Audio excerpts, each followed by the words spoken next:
¿cómo están? Bienvenidos a Cuéntamelo Todo. Soy Fátima Saldonit y como siempre muy contenta de poder llegar a ustedes a través de la virtualidad y sobre todo que puedan conocer a personajes que hacen la cultura de nuestro país. Cuando hablamos del Perú, de su identidad, tenemos que reconocer el gran aporte de cada una de las personas que en su día a día apuestan por la cultura y en algunos casos es su modo de vida, su modo de ser.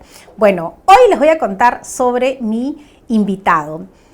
La primera vez que yo lo conocí fue en la casa de una amiga, Cecibel Sánchez, en una mesa maravillosa, y cuando entró me encantó su energía, no sabía nada de él. Y luego, no sé si él lo recordará, pero nos sentamos a comer frente a frente y yo estaba fascinada con cada una de las historias que contaba. Esas historias estaban vinculadas al patrimonio cultural, a la ciudad, y yo me ponía a pensar en ese momento cuánto tenemos que aprender y qué necesario es tener a personas con tanto conocimiento para poder identificarnos. Bueno, pero además es muy amigo mío, es muy divertido, uno podría amanecerse conversando con él y si hay un pisco de por medio, mucho más aún. ¿Quieren saber con quién converso hoy? Como peruanos, tenemos la dicha de disfrutar de diversas manifestaciones culturales en cada rincón de nuestro país, pero son pocos los que se animan a descubrir qué hay detrás de nuestro patrimonio cultural. Él ha llegado a ser magíster en Patrimonio Cultural de la Universidad Internacional de Andalucía. Además, fue seleccionado por parte de la Universidad de Alcalá de Henares en Madrid para la Maestría de Conservación y Restauración Arquitectónico y Urbano, uno de los mejores en la materia. Hoy Fernando Tavera le cuenta todo a Fátima Saldonit. Hola Fernando, ¿cómo estás? Hola Fátima, muchas gracias por esa gentil presentación, evidentemente tan anecdótica. Y es verdad, efectivamente nos conocimos y me acuerdo perfectamente conversando sobre patrimonio. Y es que en algunas personas, como es mi caso, el patrimonio es una especie de vocación, es algo que lo tienes desde que naces, ¿no? Yo recuerdo prácticamente mis primeros dibujos infantiles eran balcones, torres de iglesias, torturaba a mi madre para que me lleve al centro de Lima, o sea, era una vocación innata, ¿no? Y eso te va llevando de una manera muy fácil a ir profundizando en eso que tanto te gusta, en eso que tanto nos gusta, que son las historias que están detrás de cada cosa y que finalmente nos llevan a un conocimiento más profundo de nuestra identidad, ¿correcto? Entonces es un Claro, poco eso, ¿no? porque tú estudiaste Derecho, tú eres abogado y nos cuentas que desde niño tenías una fascinación por este patrimonio que nos rodea, sobre todo en la ciudad. ¿Cómo das el salto que decides, bueno, esta es mi carrera, pero quiero estudiar más? Tú has hecho muchos estudios fuera, maestrías, especializaciones en el tema del patrimonio, pero ¿en qué momento de tu vida dices, no, me quiero ir por este camino? Fíjate, efectivamente, a veces hay hechos circunstanciales que te llevan a abrirte a tu verdadera vocación. En el tiempo que yo estudié en la universidad, el mundo no ofrecía la misma variedad que ahora tienen los muchachos, ¿no? Los chicos pueden optar por un montón de carreras nuevas y un montón de opciones nuevas de estudio, pero en mi tiempo prácticamente las carreras eran las clásicas y dentro de las clásicas yo opté por el derecho, ¿no? Sin embargo, efectivamente lo que me gustaba no tenía una carrera específica. Entonces, ya después de haber terminado mi carrera de abogado, de haber ejercido un tiempo como abogado, ¿no? Yo trabajé en un banco un tiempo y cuando ya en un momento determinado me vi un poco más libre de las obligaciones como abogado, decidí estudiar por mi cuenta este tema del patrimonio cultural que en ese tiempo era nuevo todavía. Era un tema que recién se empezaba a estudiar en las universidades europeas. Entonces simplemente me pagué mis estudios y me fui a estudiar a Sevilla, a la Universidad de Andalucía, en uno de los primeros programas de maestría en el tema de conservación del patrimonio, que como te repito era algo nuevo todavía en el mundo académico a nivel mundial, ¿no? Luego tuve la suerte, años después, de obtener una beca del gobierno español para estudiar un programa de excelencia en conservación del patrimonio que incluía otra maestría, también en Alcalá de Henares esta vez. Y bueno, así ya entré en la dinámica que para entonces también ya se estaba popularizando un poco más en el mundo, ¿no? Este tema del patrimonio cultural. Entonces nos perdimos al doctor Fernando Tavera y empezamos a tener a este especialista en lo que era su pasión. ¿Cómo podemos definir el tema del patrimonio? Porque a veces es una palabra que nos parece complicada, rara de explicar. ¿Qué es el patrimonio? Fíjate, el patrimonio cultural es la expresión de nuestra cultura. Nosotros, primero te voy a explicar un poquito lo que es la cultura propiamente dicha, que la cultura en realidad es un conjunto de saberes, un conjunto de conocimientos, un conjunto de formas de relacionarse con el entorno que tiene una sociedad y que la va adquiriendo a lo largo de la historia, ¿correcto? Entonces, evidentemente, el producto de esa cultura es el patrimonio cultural, lo que se va elaborando a lo largo del tiempo para poder adaptarse, digamos, al entorno, al medio y para poder ir desarrollándose como sociedad. Por lo tanto, el patrimonio está conformado por toda esa acumulación de conocimientos que va desarrollando la sociedad a lo largo del tiempo. Desde sus primeros momentos, desde que empieza a relacionarse, digamos, con el medio natural, hasta que luego ya va sofisticando más sus conocimientos y se va relacionando con el arte, con la arquitectura, en fin, con el folclore, con los conocimientos populares, y va dejando elementos que van quedando como huella de su paso por la historia, ¿no? Entonces, ese es el patrimonio cultural que ahora tenemos. Y ahora, todas esas huellas que han quedado.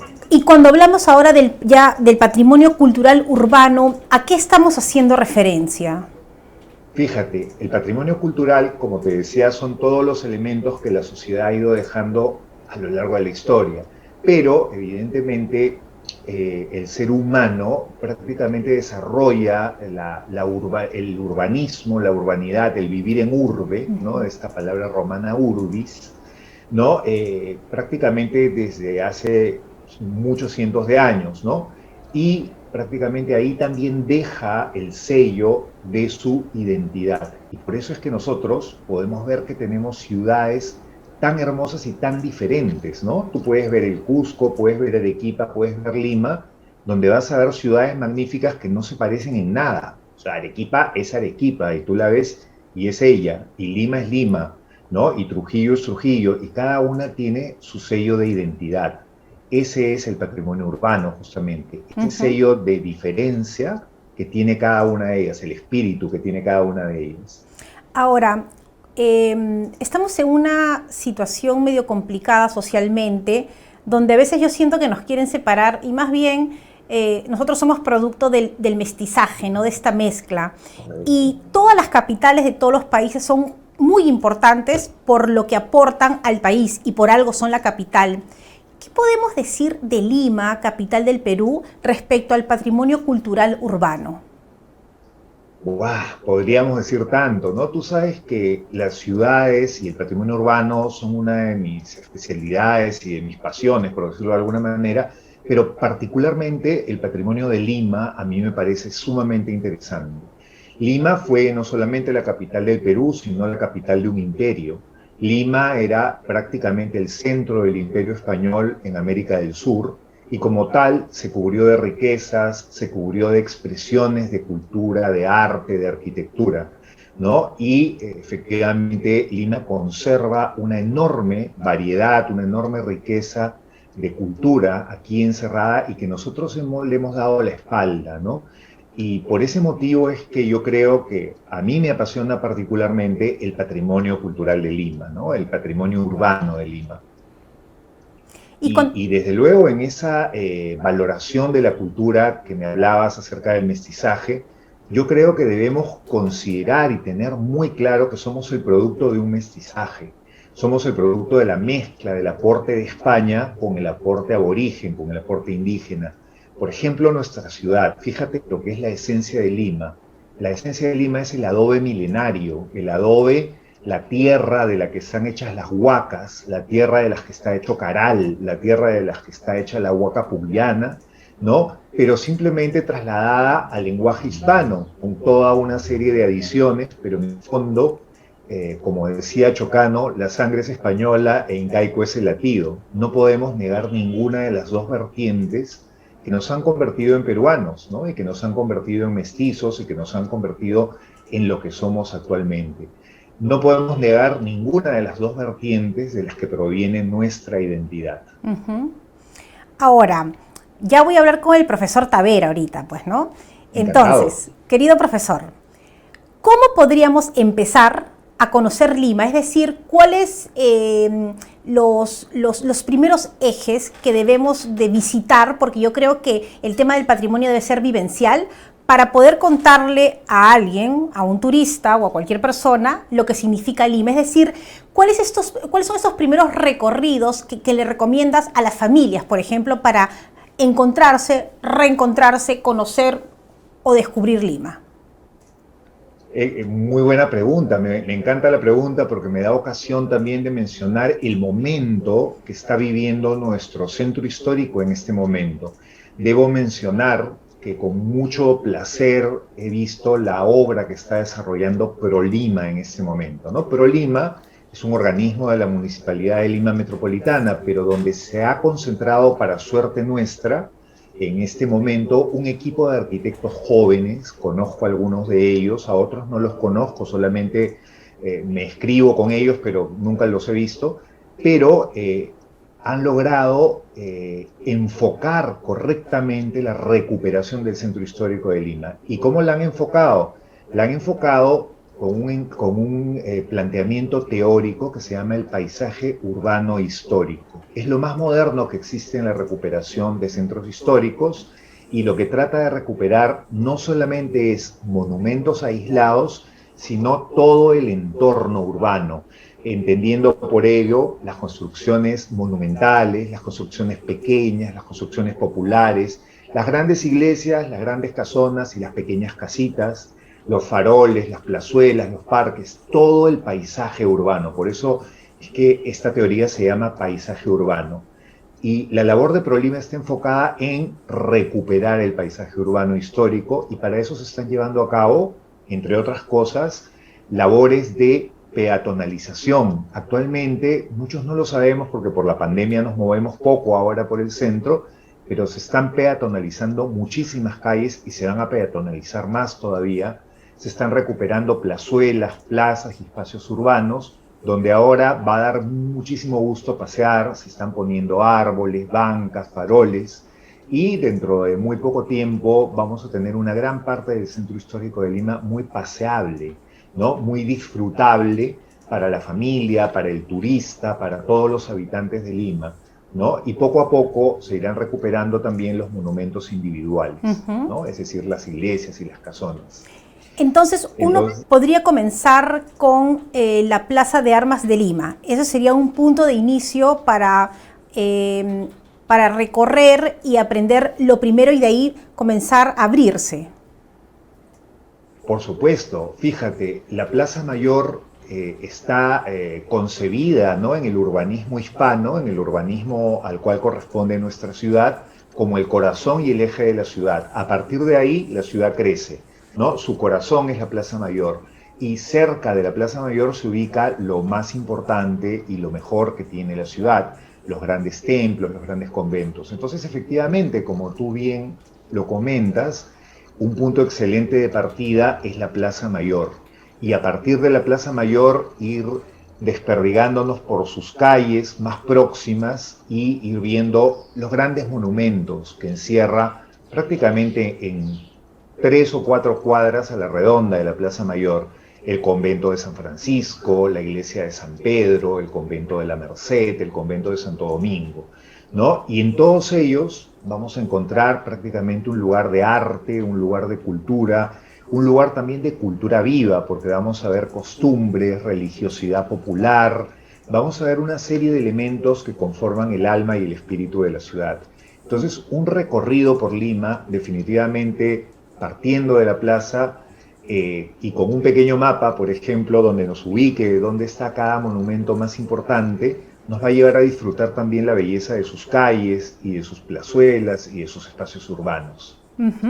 Ahora, hemos visto ya hace algún tiempo lo que pasa con nuestro patrimonio y la gente que nos está viendo se preguntará, por ejemplo, ¿qué pasa cuando nuestro patrimonio, algún edificio se incendia? Tenemos casos emblemáticos.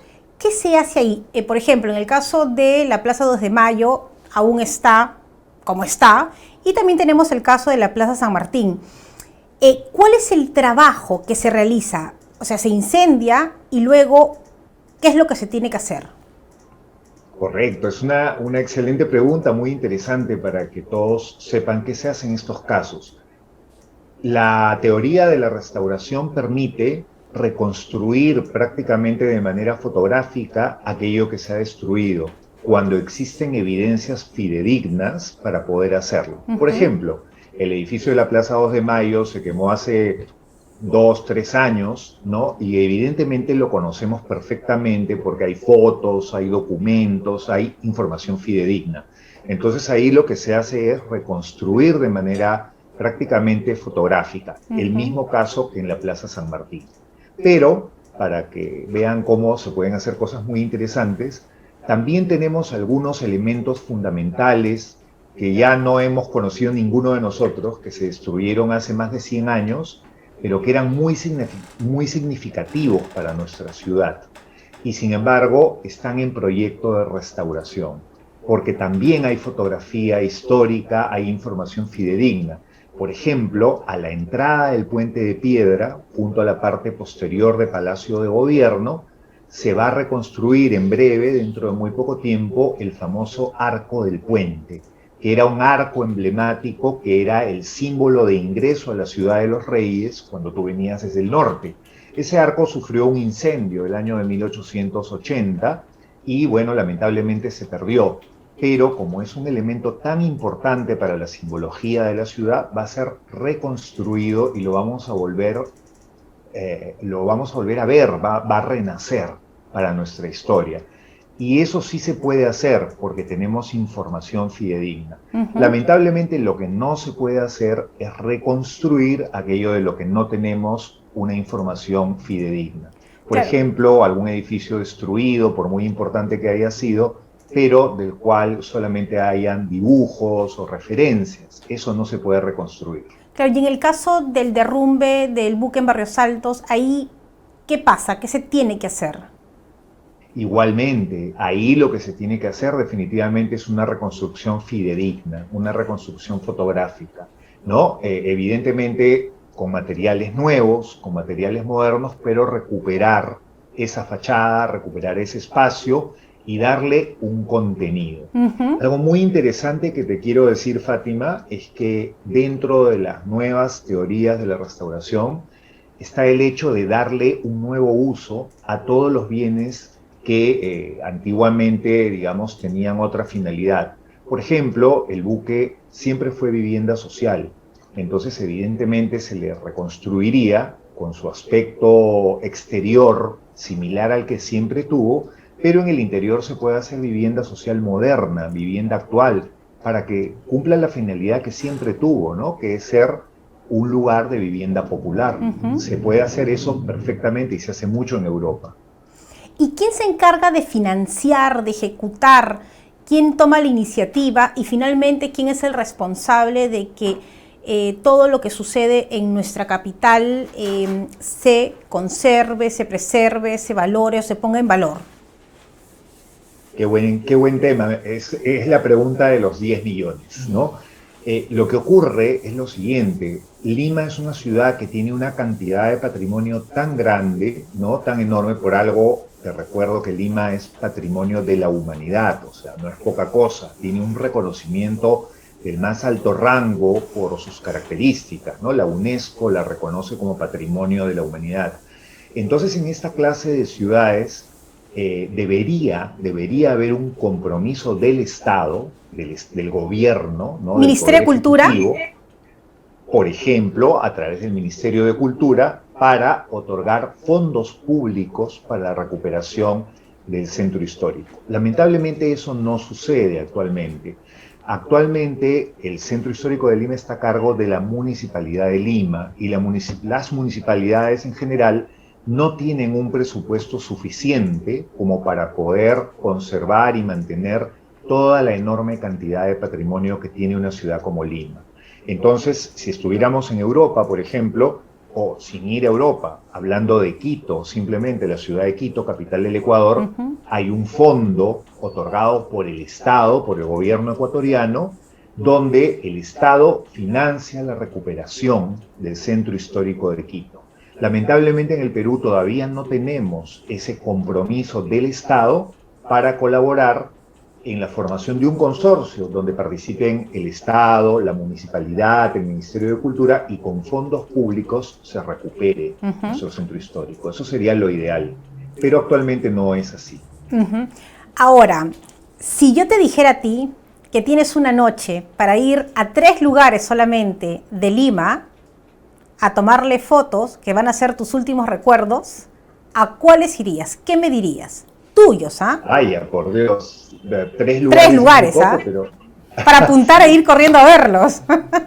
Sí, verdaderamente, qué pocos lugares, porque yo iría como a 50. Pero, claro, pero eso es que es difícil, 3 nada más. Sí, yo creo que infaltable sería ese espacio monumental de la Plaza San Martín, ¿no? La Plaza San Martín es una plaza soberbia. Ninguna ciudad de Sudamérica tiene una plaza como esa. Es una plaza del más alto nivel, ¿no? Nos enorgullece a los peruanos y a los limeños en particular tener esa plaza tan monumental. Yo iría ahí, desde luego. En segundo lugar, probablemente me iría a la iglesia o a la plazuela de San Francisco. Ese es un espacio maravilloso, un espacio fundamental, que se complementa con la callecita que lleva él, que es el Jirón Ancash, ¿no? Esta cuadrita que va desde el Palacio de Gobierno hasta la iglesia de San Francisco. Complementando ese espacio tenemos un paisaje urbano de Lima maravilloso. Yo iría ahí, en segundo lugar, ¿no? La plazuela de San Francisco con esa cuadra de Jirón Ancash que conduce hasta la plazuela. Y por último, me iría probablemente a la preciosa plazuela de Santo Domingo, ¿no? La plazuela de Santo Domingo, que está también a una cuadra de la Plaza Mayor de Lima, ha conservado prácticamente todo un entorno urbano maravilloso, donde está la iglesia rodeada de casas, de balcones, que prácticamente nos transporta en el tiempo a lo que fue Lima a mediados del siglo XIX o incluso antes. Yo iría a esos 3 espacios. Ahora, Fernando, a través de todo tu trabajo de investigación, de todo lo que has leído, recorrido y visto, hay muchas anécdotas y cosas curiosas. No sé si puedas compartir con nosotros eso que no está en los libros y que no sé por qué no nos enseñan en el colegio ni en la universidad y que tú tienes muchísimas para contar. No sé si puedas compartir algunas de ellas. Así, datos curiosos y rarísimos de Lima, por ejemplo. Yo encantado, te cuento un par de cosas, ¿no? Que en ese momento me vienen a la cabeza. Por ejemplo, ahora que se va a reconstruir el Arco del Puente, ¿no? Que te he contado que está ya el proyecto aprobado, a mí me gustaría que también se aprobara la reconstrucción de la torre de la iglesia de San Agustín. San Agustín es una iglesia preciosa con una portada barroca espléndida, pero que lamentablemente no tiene torre. Y si nosotros nos remitimos a las fotos antiguas, vamos a ver que tenía una hermosísima torre muy alta, que lamentablemente fue destruida en uno de nuestros eventos políticos republicanos, porque nuestra vida política ha sido agitada toda la vida. Ocurrió que había una guerra civil entre caceristas y pierolistas en 1890 aproximadamente, y resulta que en la torre de San Agustín se pusieron los pierolistas, la tomaron como una especie de lugar de observación y desde ahí empezaron a disparar a los enemigos, y los enemigos, los caceristas, decidieron bajárselos a cañonazos y se bajaron la torre de San Agustín, ¿no? Entonces ahora tenemos lamentablemente solamente fotografías de esa preciosa torre que yo creo que merece ser reconstruida porque es un símbolo importante dentro del aspecto urbano de nuestra ciudad. Pero fíjense la salvajada, bajarse la torre de la iglesia a cañonazos. Esa es una anécdota, ¿no? Y otra anécdota muy curiosa, al costado de la iglesia de San Francisco hay una pequeña capilla que se llama la Capilla del Milagro. Y el milagro que ocurrió en esa capilla es muy bonito. Tenía sobre la puerta una ventana, la capilla, Y la ventana, evidentemente, tenía en el medio a una imagen de la Virgen, ¿no? Durante el terremoto del año 1746, la imagen de la Virgen giró completamente para mirar por esa ventana hacia el altar mayor. Obviamente la Virgen miraba para la calle. Se volteó y quedó mirando hacia el altar mayor, pero el milagro principal fue que la Virgen, que estaba parada, estaba de pie, apareció arrodillada, implorando misericordia para la ciudad. Una ciudad que fue totalmente castigada en ese terrible terremoto de 1746. A partir de entonces, la capilla se llama la Capilla del Milagro, porque la Virgen se volvió hacia el altar mayor, se arrodilló para pedir clemencia para nuestra ciudad en ese terrible cataclismo. Ahora, algo Y la interesante. verdad es que casi nadie conoce esas Es historias. verdad, hay muchas historias, ¿no? Como el nombre de las calles, que cada calle tiene un nombre por también una historia detrás, pero también la ciudad y el patrimonio cultural urbano está vinculado a quienes la habitan, ¿no? Por ejemplo, lo que sucede con las procesiones en Lima, ¿no? Algo tan importante, tan característico y sobre todo cuando hablamos, por ejemplo, del Señor de los Milagros, ¿no? O sea, es como que el marco ideal para la procesión. Efectivamente, ¿no? Tenemos que tener en cuenta que el patrimonio urbano no está conformado solamente por edificios o por calles o por espacios materiales, sino también por toda la cultura inmaterial que vive dentro del centro histórico. Todas esas costumbres, esa religiosidad popular que, al igual que los edificios, está presente y que vive ahí dentro, como por ejemplo la devoción al Señor de los Milagros, como la Virgen del Carmen de los Barrios Altos, como Santa Rosa de Lima, ¿no? Y efectivamente todo eso también debería ser objeto de valoración y de recuperación, porque es parte de nuestra cultura viva y aunque muchos crean, no ha muerto. Lo mismo te podría decir de la Semana Santa de Lima. La Semana Santa de Lima es un ejemplo muy bonito de una recuperación de un patrimonio vivo de nuestra ciudad que resucitó. Estaba casi muerta y por obra de personas muy amantes de nuestra ciudad, se logró recuperar la tradición de la Semana Santa de Lima que estaba en proceso de franca desaparición. Es muy interesante la historia de la Semana Santa de Lima. Bueno, y de verdad es una oportunidad, ahora que ya pase toda esta pandemia del COVID, de poder hacernos dueños de nuestra capital, porque yo creo que el que ha nacido en Lima, tiene que amar, querer y conocer Lima, y el que ha sido acogido por Lima también tiene esa responsabilidad. Pero bueno, Fernando, aquí cuéntamelo todo, quiero que me cuentes algo, es una opinión personal, ¿ah? Dímelo, yo encantado. A ver, ¿tú qué opinión tienes de todo esto que se dijo cuando movieron el monumento de Pizarro que estaba en la Plaza de Armas y lo llevaron al Parque de la Muralla? Habían como que dos facciones, ¿no? No, que cómo puede estar ahí, que es algo muy hispanista y nosotros tenemos que recuperar lo que era el Perú, y otros decían que no podía estar esa imagen ahí. Pero, a ver, siempre lo hemos conversado, la historia para empezar no se puede juzgar con ojos de modernidad. ¿Cuál es tu opinión al respecto? Claro, yo pienso, mira, yo pienso lo siguiente, yo pienso que tú no puedes arrancar aquellas páginas de la historia que no te gustan. La historia es la historia y está escrita y nosotros venimos de ella.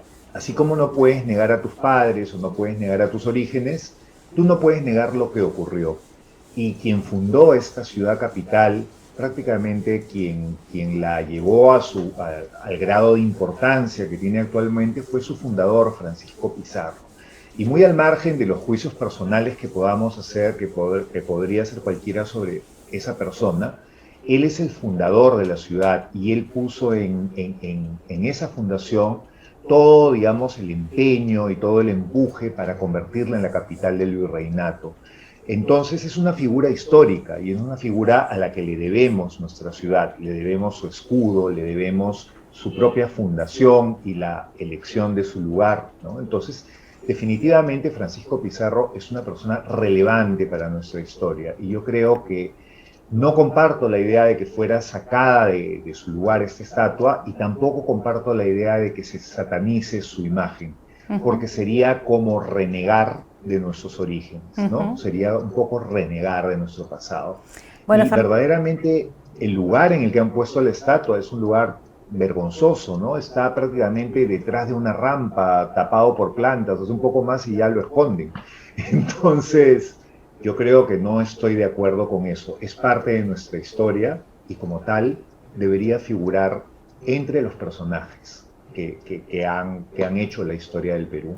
Bueno, además también a veces nos falta mucho leer e investigar porque seguimos repitiendo a veces informaciones que no son correctas y vamos generando una opinión tergiversada de las cosas que sucedieron. Fernando, el tiempo contigo pasa muy rápido y podría, creo, como siempre lo dije, lo digo y lo dije al inicio, amanecerme conversando contigo.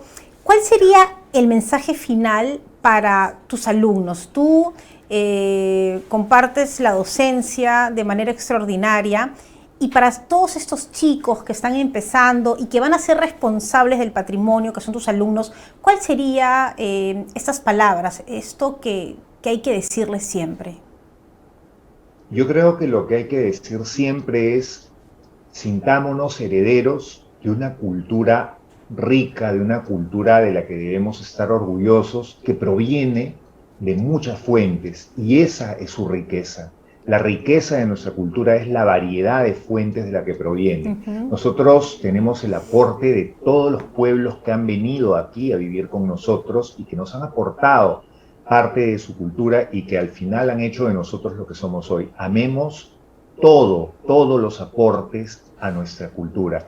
Amemos el aporte autóctono, amemos el aporte incaico, amemos el aporte de los pueblos originarios, amemos el aporte de los chinos que vinieron al Perú, de los japoneses que vinieron al Perú, de los europeos que vinieron al Perú. Todos ellos nos dieron algo y nos trajeron algo y nos enriquecieron.